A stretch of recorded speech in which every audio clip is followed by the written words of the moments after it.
Hi, folks. Deacon Ed McCormick here, and I want to wish you a happy Easter.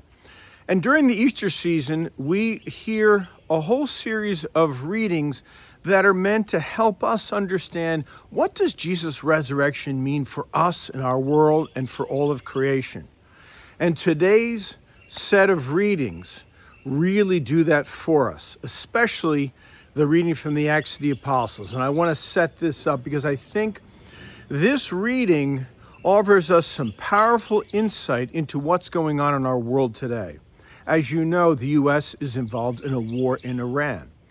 And we've caused that war, we've bombed the country, and we've seen our leaders, especially the Secretary of Defense, Pete Hegseth, invoke all kinds of religious language, asking God to pray for the bombers and that the bombs hit their target. His pastor is promoting this kind of religious violence language. And I think it's really crucial at this time for Catholics and Christians to get clear where we stand on all this. We have to get clear the difference between the gospel of sacred the religion of sacred violence and the gospel of peace. And this takes me to our reading today from the Acts of the Apostles on this fourth Sunday in Easter.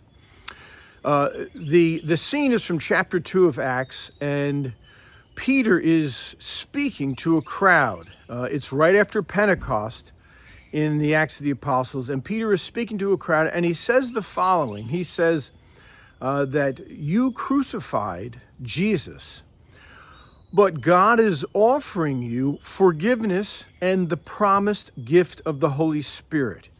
And this reading, we hear it in Mass, it kind of goes over our ears, and we don't really appreciate how stunning, actually how shocking and revolutionary it is. Notice what it's claiming. Peter is pointing out that what we did, God sends God's Son, and we killed him. And in response, what does God do? God offers us forgiveness, Peter says, and then God offers us the promised Holy Spirit. So just take this in. Instead of condemning us, instead of seeking revenge, instead of God violently attacking us for killing God's Son, God offers us forgiveness, and God offers us the promised Holy Spirit. Now, if you've read any of Greek mythology, you know that if Zeus or any of the Greek gods had sent their son to humanity to help us and we killed him, Zeus would have blasted us out of the universe. And so what you're getting here is a stunning reversal of how human beings act and how the ancient gods acted. Because you know, for humanity, when we get attacked, what do? We attack back with vengeance. If we're attacked, we don't offer forgiveness, we don't offer help, we offer to attack them, to bomb them into the Stone Age, as some of our leaders are saying. But what you get here is the opposite, that God does something that is completely different from how human beings would act. God offers us forgiveness, and God offers us the Holy Spirit. And I'm going to tell you in a minute why that is so significant for us. But first of all, I really want to pause and get clear in your minds what this means about who God is.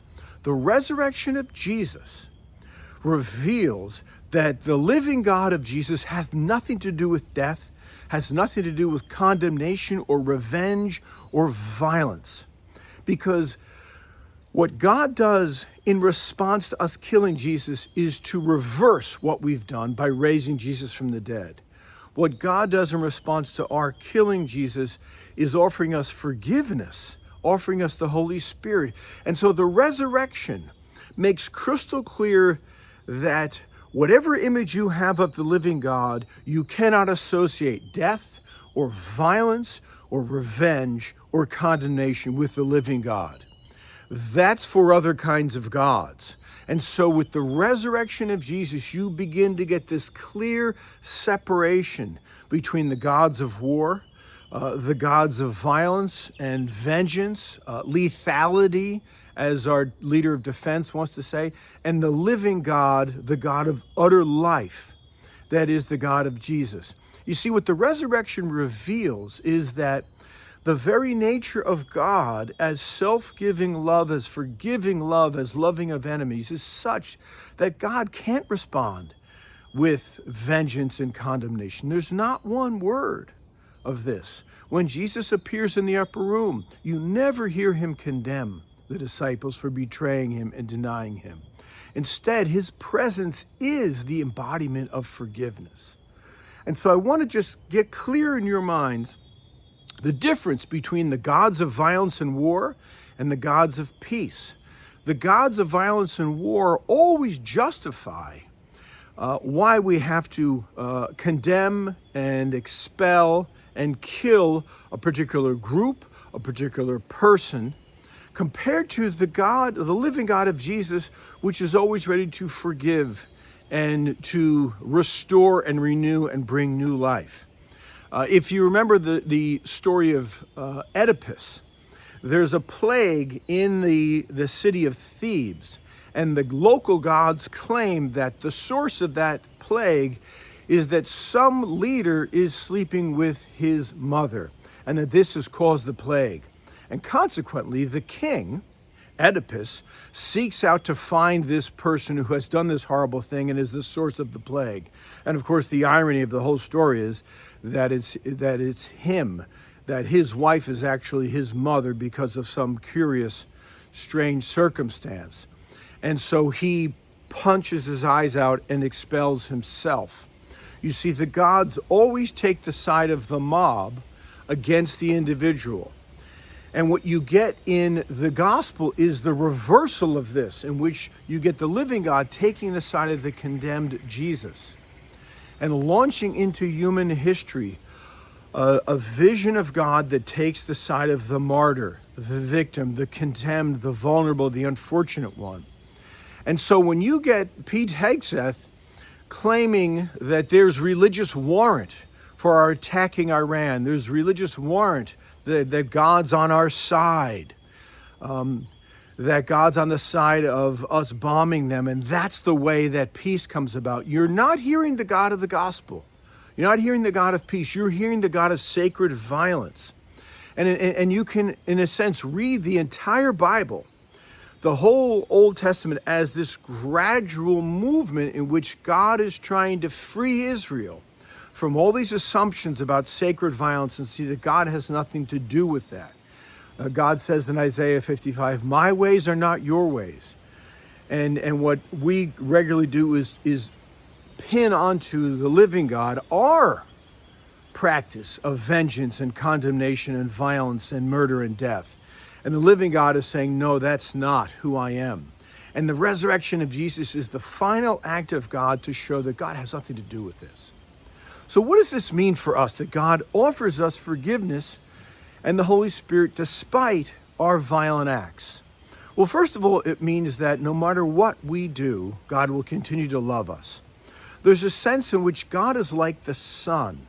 No matter what we do, the sun has to shine. The very nature of the sun is it has to be bright and shining. And no matter what we put up, the sun will continue to do that. In the same way, God is infinite, inexhaustible love and life and beauty and cannot but do that. Now, when God plants forgiveness in us, the grace of forgiveness, what that allows us to do is, first of all, look on the crucified Jesus and see what we've done. It allows us this capacity to begin to look at how we have hurt each other and begin to realize that and change the way we live with each other.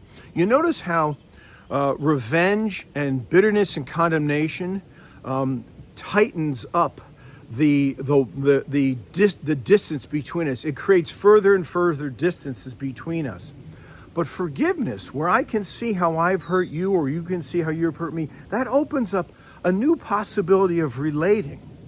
In addition, the gift of the Spirit, promised by Ezekiel, that God would take out our stony hearts and give us new hearts and pour God's Spirit in us and give us a new covenant.